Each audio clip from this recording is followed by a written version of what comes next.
नमस्ते मेरी प्यारी बहनों। आज की यह कहानी हमारी उन सभी बेटियों और बहनों के लिए है जिनकी शादी में बार बार रुकावट आ रही है। कभी बात बनते बनते बिगड़ जाती है तो कभी अच्छा लड़का नहीं मिलता। उम्र बढ़ती देख माता पिता भी रात दिन चिंता में घुले जा रहे हैं और आप खुद भी अंदर ही अंदर परेशान रहती। चिंता छोड़िए, आज की यह कहानी आपकी किस्मत के बंद ताले को खोल देगी। एक गाँव में कल्याणी नाम की एक लड़की रहती थी।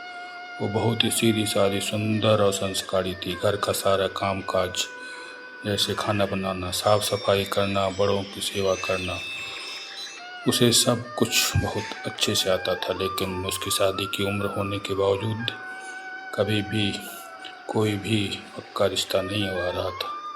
जब भी कोई लड़के वाले उसे देखने आते, सब कुछ ठीक होने के बाद भी आखिरी समय पर बात टूट जाती थी। कभी लड़के वाले बहुत ज़्यादा दहेज मांग लेते तो कभी कोई न कोई कमी निकाल कर चले जाते।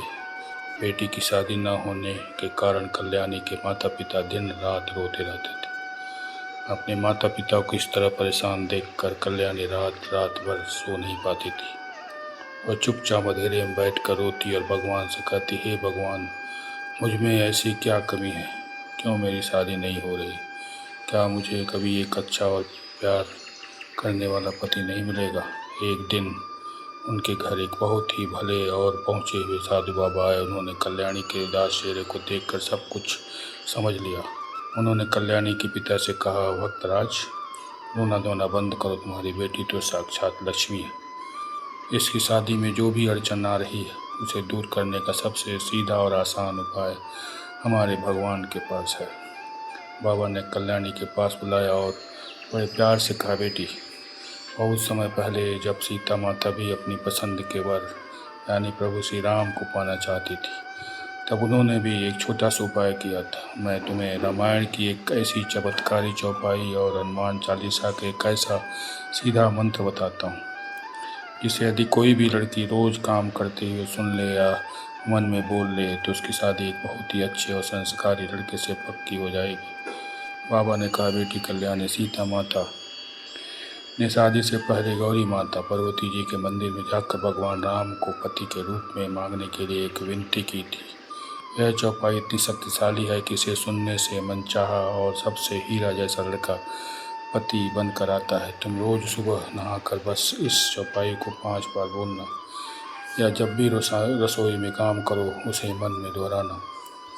मनु जाहि राज्य मिलहि सो वरु, सहज सुंदर सांवरो, करुणा निधान सुजान शील स्नेह जानत राव। इसका सीधा मतलब है कि जिसका मन जिसमें लग जाए उसे वही सहज और सुंदर सांवला वर मिलेगा। भगवान तो कल्याण के सागर हैं, वे सबके मन की बात जानते हैं और सबकी झोली भरते हैं। बाबा ने कहा, बेटी, जब तुम इस चौपाई को बार बार सुनोगी तो भगवान खुद तुम्हारे लिए एक ऐसा लड़का ढूंढेंगे जो बिल्कुल राम जी की तरह सीधा होगा और कभी तुम पर गुस्सा नहीं करेगा और तुम्हें रानी बनाकर रखेगा। इसलिए इस वीडियो को बार बार देखना और इस चौपाई को बार बार दोहराना। कल्याणी ने हाथ जोड़कर पूछा, बाबा, लेकिन जो रिश्ते आकर टूट जाते हैं या किसी की नज़र लग जाती है तो उस मुसीबत को कैसे दूर करेंगे? तब बाबा हंसकर बोले, बेटी, हनुमान जी तो संकट काटने वाले देवता हैं, वो संकट मोचन है। हनुमान चालीसा में साफ लिखा है कि सीता माता ने हनुमान जी को आशीर्वाद दिया था कि वे किसी को भी दुनिया का कोई भी सुख या वरदान दे सकते हैं। उन्हें में ये शक्ति दे दी गई। तो जो लड़कियां सोचती हैं कि औरतें हनुमान जी की पूजा नहीं कर सकती, वो बिल्कुल गलत सोचती हैं। हनुमान जी हर बेटी को अपनी बहन मानते हैं। शादी की रुकावटों को जड़ से खत्म करने के लिए हनुमान चालीसा की इस चौपाई को रोज बोलना। अष्ट सिद्धि नवनीत के दाता स्वर दीन जानकी माता, इसका सीता मतलब हनुमान जी को सीता माता ने वरदान देने की शक्ति दी है। जब तुम हनुमान जी के सामने यह बात बोलोगी, वो तुम्हारी शादी में आ रहे बड़े से बड़े दोष या रुकावट को एक पल में दूर कर देंगे। कल्याणी ने बाबा की बातों पर पूरा भरोसा कर लिया। उसने रोज सुबह रामायण की वह चौपाई को बनाना शुरू किया और शाम को तुलसी के पास एक छोटा सा दिया जलाकर हनुमान जी का ध्यान करने लगी। वह रसोई में रोटी बनाते हुए, कपड़े धोते हुए बस मोबाइल में इन चौपाइयों को चलाकर छोड़ देती और सुनती रहती। देखते ही देखते चमत्कार हो गया। कल्याणी के मन का सारा डर और रोना धोना खत्म हो गया। वह खुश रहने लगी, जिससे उसके चेहरे पर एक बहुत सुंदर निखार आ गया। और ठीक 21वें दिन उसके घर एक ऐसा रिश्ता आया जिसकी कल्याणी ने कभी कल्पना भी नहीं की थी।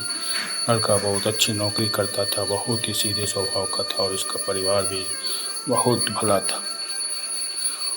उन्हें न तो कोई दहेज चाहिए था, न कोई बड़ी फरमाइश। वे सिर्फ कल्याणी की सादगी और अच्छे संस्कारों को देखकर उसे अपने घर की बहू बनाने के लिए तुरंत तैयार हो गए। बहुत ही हंसी खुशी से कल्याणी की शादी हो गई। वह अपने ससुराल में बहुत सुखी से रहने लगी। मेरी प्यारी अविवाहिता बहनों, यदि आपकी शादी में भी देरी हो रही है तो निराश होकर रोना छोड़ दीजिए। रोने और चिंता करने से चेहरे की चमक हो जाती है और घर में उदासी आ जाती है। इसलिए इस वीडियो को बार बार देखिए और अगर चैनल में नए हो तो सब्सक्राइब कर दीजिएगा, क्योंकि यह वीडियो सिर्फ आपकी समस्याओं के लिए ही आता है। आप आज से ही कल्याणी की तरफ भगवान को पूरा भरोसा रखिए। जब भी आप सुबह उठें, रसोई में काम करें या रात को सोने जाएं, इस कहानी को चालू कर दीजिए। इस कहानी को बार बार सुन लीजिए और इन दोनों चौपाइयों को मन में गुनगुनाते रहिए। भगवान ने आपके लिए जो सबसे अच्छा जीवन साथी चुना है वो बहुत जल्द आपके सामने आएगा।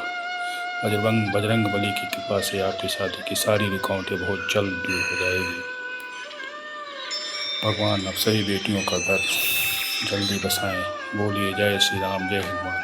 अगर अभी तक आप इस चैनल को सब्सक्राइब नहीं किए हैं बेटी या बहनों, तो इसको सब्सक्राइब कर दीजिए और लाइक कर दीजिए, जिससे आपको नए नए वीडियो, आपकी परेशानियों को दूर करने वाला वीडियो आता रहे। तब तक के लिए धन्यवाद।